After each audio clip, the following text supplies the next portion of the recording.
These banks are growing bigger and bigger, their debts are growing bigger and bigger, and they're sucking more and more into themselves.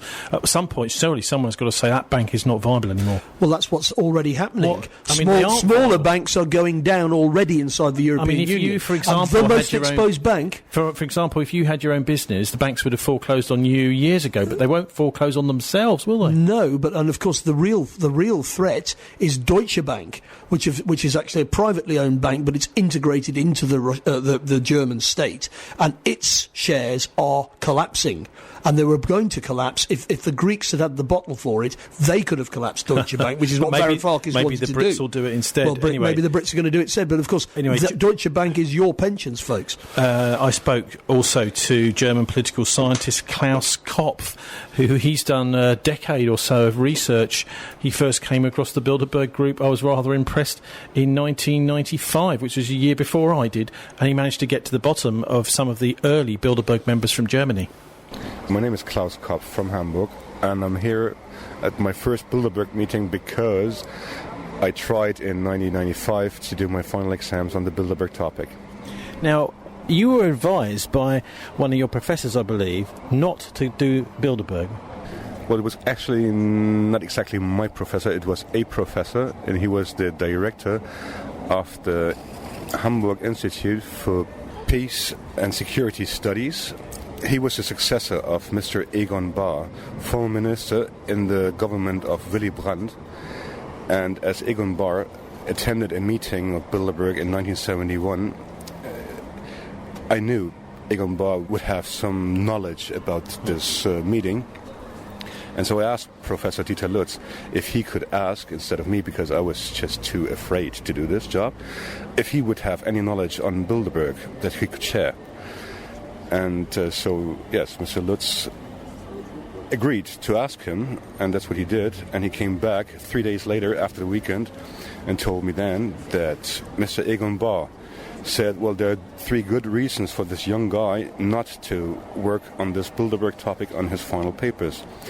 First reason, if he is interested in a career as a political scientist, this career will be ended before it just began, because I would have worked on this Bilderberg topic.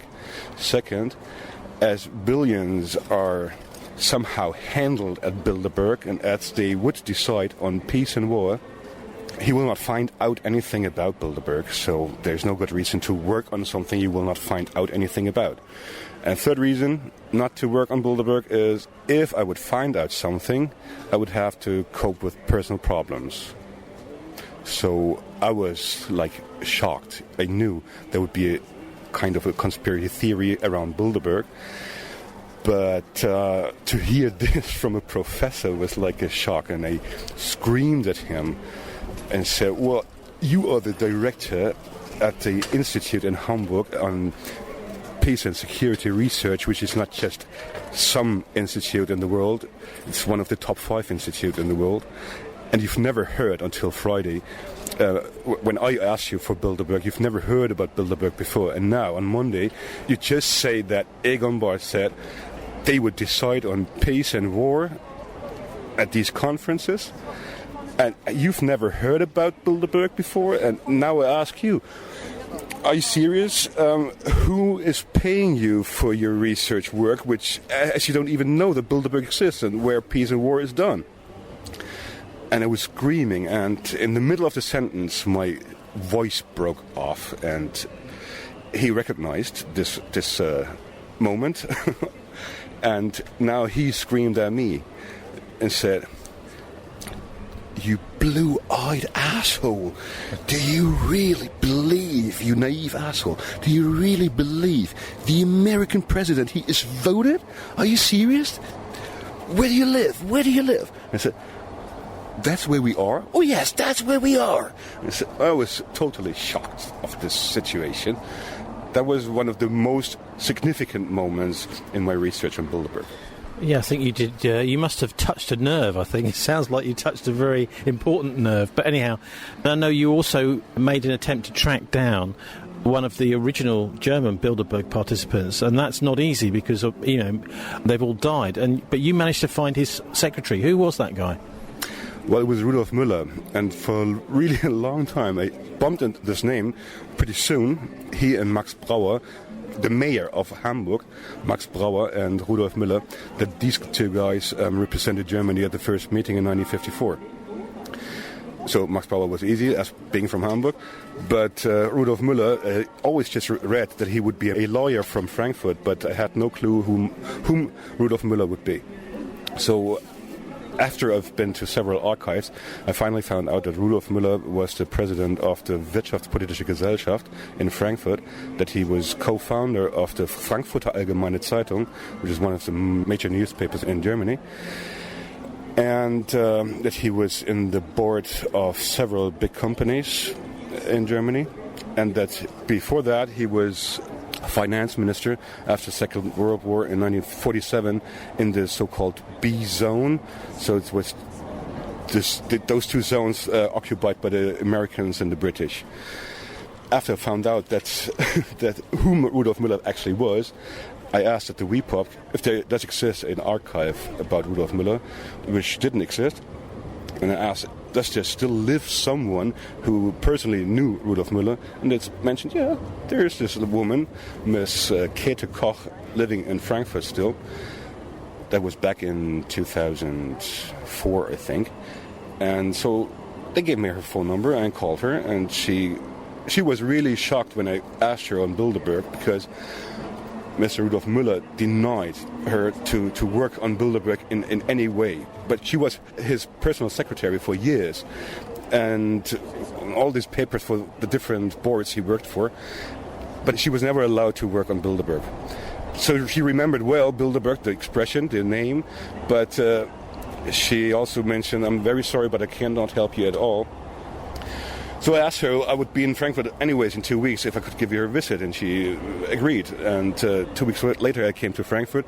She invited me for a cup of tea and had some cookies, and then she said, listen, for 2 weeks I made up my mind on Bilderberg, and yes, it was something that I can actually give you. Because that time I was, it must have been back in late May 1954, she said, which was funny. When you know that the first Bilderberg meeting took place in late May 54 in Oosterbeek, in Netherlands. So she remembered also in May 54, 2 men came to her office, or to the office of Rudolf Mueller, in the case of Bilderberg. So I asked her whom were those 2 persons, and she said, well, the one was the Archbishop of Cologne, Mr. Frings, and the second one was Otto John, whom was the Verfassungsschutz President, so it was kind of the head of the intelligence service in Germany. Yeah, well, that was quite shocking to have the Vatican involved directly before the first meeting even happened. Yeah. This particular Bilderberg meeting is happening at a very important time for the European Union. I was also quite curious about the Brexit, but now 3 days ago I heard that a member of the British Parliament said whatever the result of the Brexit of the voting will be, they will stay in the EU. So the Brexit is not really the point to me at the moment. But as several finance ministers from Europe do meet up at this gathering here in Dresden, and being aware of the world debt, I think that's the core problem they're facing at the moment. How to cope with not letting the stock exchanges worldwide break down. I think that's more of a problem they're facing at the moment. Would you like to just tell us about some of the German participants in here? Oh, well. Well, there is Wolfgang Schäuble, for sure. He is the finance minister of Germany and probably one of the more important persons, most important persons at this gathering. But, listen, the frame of Bilderberg is not the EU. The frame of Bilderberg is that the participants are from the NATO states. So, in the core, and then Egon Bahr was right, it is about war and peace. So I think that is the point we are talking about. It's about military action somehow. Don't ask me what kind of action they plan or what. they always say that they do not have, that they do not make any decisions, which I doubt. There was Prodi who once made a statement that yes, they do make decisions, and I would agree. Prodi was also part of Bilderberg, so yes, they make decisions. Don't ask me what kind. I don't even know what they are talking about. Now they talk about the poor's first time in the history of Bilderberg. They talk about precariat. I don't know the English expression. Precariat. The precariat. Yeah, this is a new term for many people. Well, it's about the studies on the poor's.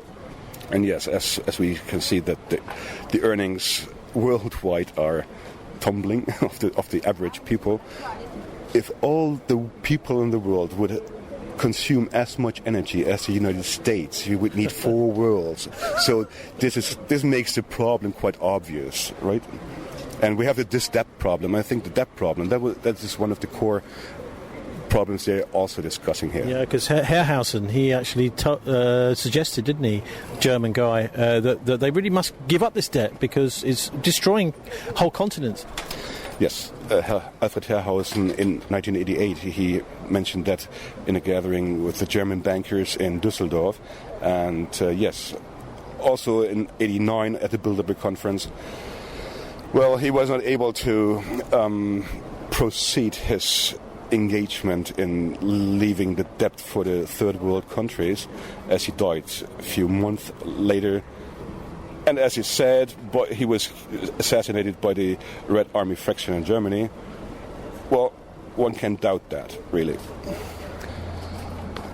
Bilderberg is a meeting where 80 to 140 people, I think there was a maximum amount of people ever attended, from the NATO states, do meet up for 3 days to discuss topics which are found by the steering committee. The steering committee is represented by 2 people of each country, and they make up their minds throughout the year what topics should be discussed.